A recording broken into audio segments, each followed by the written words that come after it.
Seorang penyair dan penyanyi Amerika, Gil Scott-Heron, memiliki satu lagu yang sampai hari ini masih cukup populer.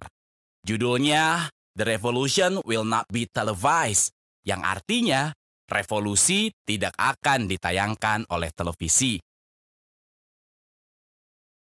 Lagu itu berisikan sindiran kalau pergerakan rakyat untuk melawan pemimpin yang semena-mena di suatu negara yang otoriter tidak akan diberitakan oleh media massa di televisi.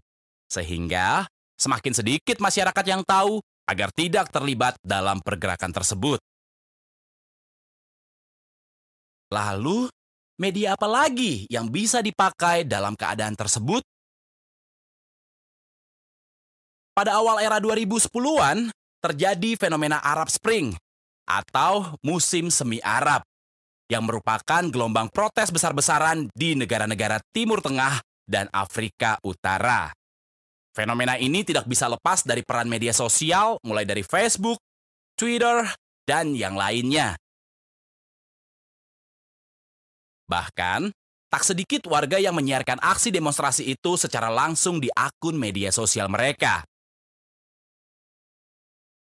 Walaupun media sosial itu bukan berasal dari negara mereka sendiri, hal itu tidak menjadi kendala.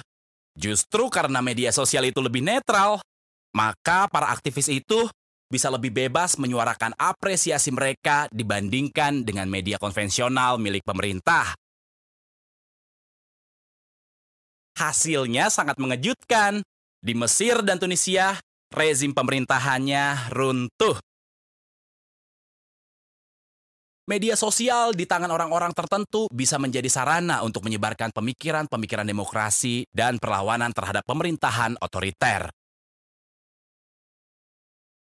Media sosial di tangan para aktivis ini, seperti surat kabar di tangan Hatta, Tan Malaka, atau Rohana Kudus dulu.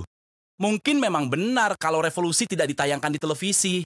Tapi sekarang, revolusi bisa diposting. Media sosial merupakan buah dari perkembangan teknologi komunikasi. Arus dan persebaran informasi dalam media sosial sangat cepat dan mudah. Orang-orang di penjuru dunia yang berbeda bisa berkomunikasi tanpa halangan yang berarti. Orang bisa berbagi informasi tentang demokrasi di media sosial.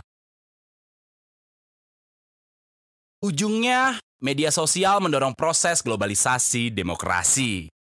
Maka, tidak heran jika warga-warga di negara otoriter ingin negaranya lebih demokratis. Karena sejatinya, arus globalisasi mendorong keterbukaan suatu negara dan emansipasi bagi pihak-pihak yang tadinya tertutup oleh kondisi setempat. Sekarang, kita mengetahui kalau sekarang selain media massa, media sosial juga bisa digunakan untuk menyebarkan informasi. Bahkan, bagi para aktivis demokrasi di negara-negara otoriter, media sosial berperan sebagai ruang untuk berkomunikasi, bertukar ide,